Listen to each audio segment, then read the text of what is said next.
Bienvenue dans le podcast Trends Bourse, avec un regard sur l'actualité économique et vos investissements par Gaël Poncelet, journaliste chez Canal Z, et Guy Legrand, journaliste chez Trends Tendance. Ce podcast vous est présenté avec le précieux soutien de KeyTrade Bank, le leader incontesté du marché du trading en ligne en Belgique. Bonjour à tous et bienvenue dans ce nouveau numéro du podcast Trends Bourse, édition numéro 13, un numéro qui va peut-être vous porter bonheur, qui sait. On va s'intéresser avec Guy Legrand à une information qui pourrait finalement sembler très anecdotique, mais si on y fait un peu plus attention, elle est en fait très révélatrice. C'est l'économie grecque, Guy, une économie qui a en fait retrouvé beaucoup de vigueur. Oui, beaucoup de vigueur. Le PIB est attendu en hausse de 5,6%, était en hausse de 5,6% l'an dernier, c'est quand même pas mal du tout, très au-dessus des autres. Et du coup, la dette grecque a retrouvé les faveurs des investisseurs, en tout cas de la maison Standard & Poor's, qui lui a redonné son investment grade, qualité investissement en français. La notation de la Grèce est passée de BB+ à BBB-. Alors, attention, ce qu'il faut retenir, c'est pas qu'on passe de plus à moins, ce qui serait négatif, mais bien qu'on passe de 2B à 3B. Donc c'est un upgrading, comme on dit en très mauvais français. Et je dois dire que, aujourd'hui, la dette grecque, l'obligation à 10 ans, rapporte 3,8%. C'est moins que l'Italie, meilleur débiteur donc que l'Italie. C'est un peu vexant pour Rome, évidemment, alors que la dette publique est encore supérieure. On vient, pour rappel, de 30% à peu près, au plus fort de la crise il y a 10 ans. Donc voilà, c'est une résurrection véritablement. Oui, alors j'allais dire, c'est vrai qu'il y a 10 ans, on n'aurait pas misé un copec finalement sur l'économie grecque. Ceci étant, Guy, cette renaissance de l'économie grecque, elle est quand même pas si neuve, me semble-t-il. Non, et surtout pas la popularité des obligations grecques. En juillet 2019, à la veille d'élections remportée par la droite comme attendu, le journal français Les Échos titrait « Les investisseurs plébiscitent la dette grecque ». Grâce à l'augmentation des cours, suite à la demande, les obligations de l'État avaient dégagé une plus-value de 23% sur le premier semestre de cette année. Pas mal du tout, moins bien que la bourse cependant, qui avait bondi de 46%. Cette année 2019 avait d'ailleurs vu l'émission d'une nouvelle obligation par la Grèce pour la première fois depuis 10 ans à 3,9%, ce qui était déjà avilain pour ce pays-là qui, rappelons-le, vient de 30%. En fait, début juillet, tellement il y avait de l'euphorie autour de la dette grecque, le taux était tombé à 2 et on a même noté un plus bas de 1,20% en octobre. Donc en réalité, le marché avait déjà réhabilité la dette grecque en 2019. La leçon est qu'il ne faut pas attendre une notification plus ou moins officielle, il faut suivre le marché si on veut être bien informé. Et c'est ça, j'allais vous demander finalement quelle leçon on peut tirer d'un exemple comme celui-là, d'une économie dans laquelle on ne croit plus et qui finalement, avant même qu'on l'annonce officiellement, repart. Mais la leçon, c'est que tout est possible. En effet, la Grèce était présentée comme quasiment en faillite en 2009, donc 30% de rendement, des plans de sauvetage, etc., etc. Et finalement, ce sont les investisseurs qui se sont pris au jeu au fil du temps et qui ont donc consacré la dette grecque comme un merveilleux placement.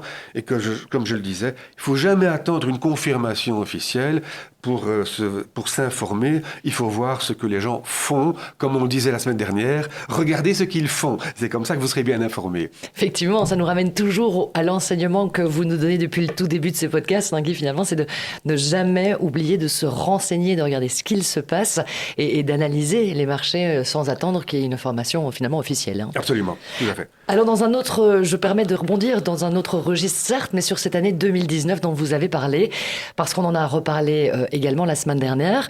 La production de pétrole aux États-Unis a à nouveau atteint son niveau de 2019. Demain, c'est la réunion de l'OPEP. Je suppose que ça a quand même des conséquences. Mais voilà, c'est une information qui est un peu anecdotique en tant que telle, mais à la veille de la réunion de l'OPEP, il est quand même intéressant de relever que les États-Unis ont dépassé les 13 millions de barils par jour de 2019. Ils ont affiché 13,2 millions de barils au mois d'octobre. Donc c'est une bonne nouvelle. On se demande si l'OPEP va abaisser une nouvelle fois sa production. Les États-Unis, eux, l'augmentent. C'est plutôt rassurant. Rappelons en passant, parce que tout le monde ne le sait pas d'ailleurs, que les États-Unis sont le premier producteur de pétrole du monde devant l'Arabie Saoudite et la Russie. Donc il y a un petit poids quand même. Dans un autre registre encore, on va faire un petit zoom sur ces marchés, leurs petites humeurs, etc. Parce que j'avais une question par rapport à une valeur de premier plan. Je vais vous laisser la présenter, cette valeur qui s'effondre malgré ce qu'on pourrait appeler, entre guillemets, une bonne nouvelle. Mais oui, quand une firme comme Bayer, enfin un géant de la chimie comme Bayer, perd 21% sur la semaine, ça retient l'attention inévitablement, d'autant qu'en fait l'action est en baisse de moitié sur son sommet du printemps. Alors ça pourrait étonner parce que tout le monde a entendu parler de cette information négative pour la planète, mais positive en principe pour Bayer, à savoir que la Commission européenne a prolongé de 10 ans l'autorisation de commercialisation du glyphosate. Le glyphosate est le composant de base de l'herbicide mondialement célèbre, hélas, qui s'appelle Roundup, qui était produit par Monsanto, racheté par Bayer. Donc c'est Bayer qui est derrière le Roundup maintenant. Donc, information positive, oui et non. En réalité, bon, outre que c'était attendu, il faut quand même savoir que tous les pays de l'Europe resteront libres de l'interdire éventuellement. Et on sait que certains vont le faire et l'ont déjà fait. Bon. À propos de ce Roundup, d'ailleurs, il y a une information très négative qui est tombée également. Bayer a dû payer a été condamné en tout cas à payer 1,56 milliard de dollars à des plaignants atteints du cancer à cause du Roundup. Ce n'est pas la première fois qu'il y a des soucis de ce côté-là, ce ne sera pas la dernière non plus. Ceci a sans doute joué dans la balance de manière négative, évidemment. Mais il y a autre chose qui a joué davantage encore, à savoir que Bayer, qui est un groupe chimique et pharmaceutique, misait beaucoup sur un nouveau anticoagulant, appelé l'Azindexian. Il était déjà en phase de essai clinique phase 3, c'est la dernière. Ça veut dire que beaucoup d'investissements ont déjà été faits. Le groupe avait de gros espoirs. Il voyait ça comme un super blockbuster. Vente de l'ordre de 5 milliards d'euros peut-être par an, c'est beaucoup. Et finalement, non. Ces effets sont trop limités. Il ne vaut pas le fameux Eliquis qui domine dans le monde à ce niveau. On abandonne. C'est une très, très mauvaise nouvelle, évidemment. Ça signifie de grosses dépenses pour rien. Et j'ai un peu le sentiment quand même ces derniers temps que les pharmaceutiques et les biotech même plus particulièrement, c'est des valeurs de moins en moins sûres. Oui, la pharmacie n'est plus tout à fait ce qu'elle était en bourse. Il y a quand même eu certaines évolutions de cours plutôt décevantes. Mais en fait, quand un groupe pharmaceutique a plusieurs médicaments dans son pipeline, comme on dit, bon, un échec peut être compensé par un succès. Bon, il en faut déjà une certaine diversification, évidemment. Enfin, voilà, un échec, même pour un groupe comme ça peut se payer très cher. Alors, a fortiori pour les biotech, très à la mode, il y en a plein. La Belgique est une pouponnière de biotech.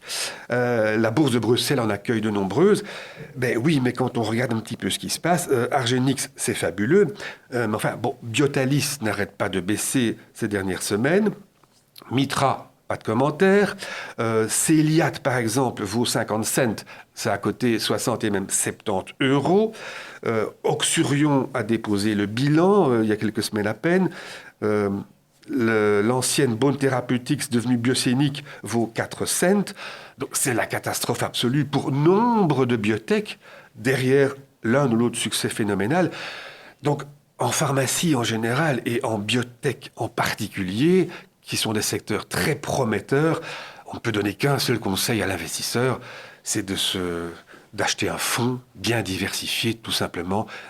Franchement, choisir au Vogelpick ou même sur base d'examens attentifs, ça risque de ne pas marcher parce que je rappelle quand même que Céliat était coté aux États-Unis. Donc même ça n'est visiblement pas une garantie. Est-ce que la situation actuelle et les cotations actuelles représentent une opportunité ou on doit quand même rester très prudent ? Non, quand les cours chutent, c'est en général très mauvais signe. La dette grecque s'est bien redressée, mais la plupart des biotech qui ont fortement chuté, on ne leur donne pas de grands espoirs de reprise. C'est trop dangereux, sans doute, de miser là-dessus. Alors, une autre rumeur de marché sur laquelle j'aimerais bien qu'on revienne, Guy, c'est Nvidia. Qu'est-ce qui s'est passé avec Nvidia ? Mais Nvidia a baissé de 5% la semaine dernière, dont 4% le jour de publication des résultats. Pourtant, ils étaient bons, ils étaient très bons. Le chiffre d'affaires de 18 milliards de dollars, c'est x3 à un an d'écart. Le bénéfice par action de 4 dollars est supérieur aux estimations. Et la prévision de chiffre d'affaires pour le premier trimestre de 2023-24, 20 milliards, c'est très bon aussi. Le processeur H1, qui est le plus recherché du monde, il marche du tonnerre de Dieu. Bientôt le H200. La mise au point de ces processeurs maintenant se fait en 1 an au lieu de 2. Donc tout va très bien. Mais certains analystes espéraient encore mieux. Vous savez, ils ne sont jamais contents. Et donc finalement, certains ont été un peu déçus. Et puis n'oublions jamais l'adage, sell on the news. Quand la nouvelle est bonne et que le cours monte, c'est le moment de vendre. On ne sait jamais ce qui peut se passer après. Ici, visiblement, le cours a monté avant l'annonce. Comme il n'a pas beaucoup baissé le jour de l'annonce quand même, c'était l'occasion pour certains de prendre son bénéfice. Pourquoi pas après tout. Il n'empêche que les analystes sont toujours très optimistes. Presque tous conseillent l'achat et visent un cours de 40% supérieur au cours actuel.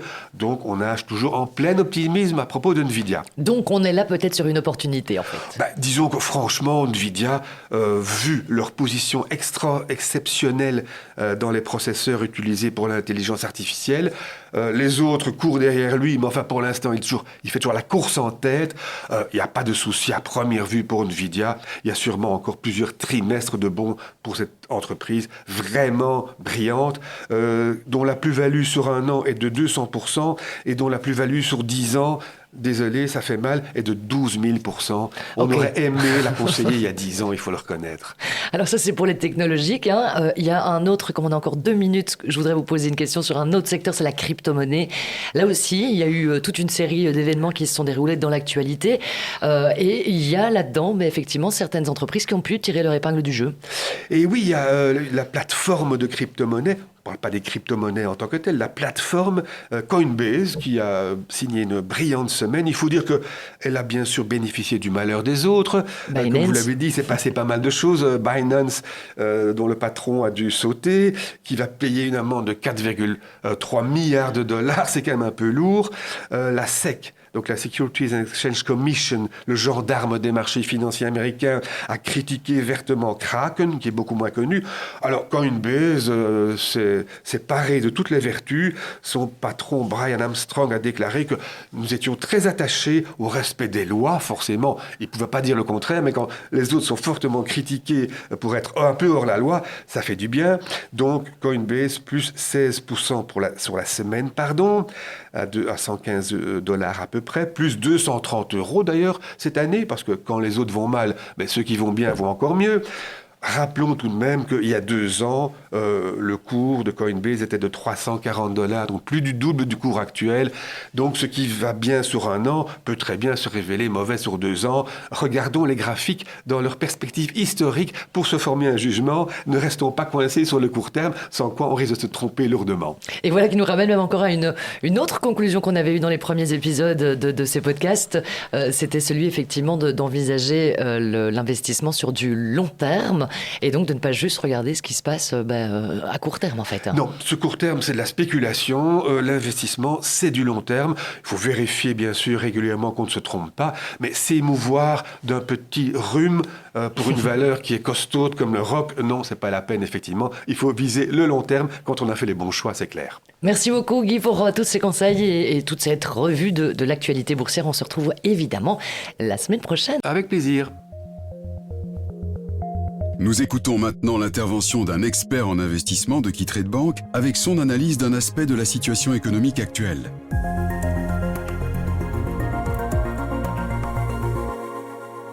Bonjour et bienvenue à tous dans notre podcast Trends Bourse de cette semaine.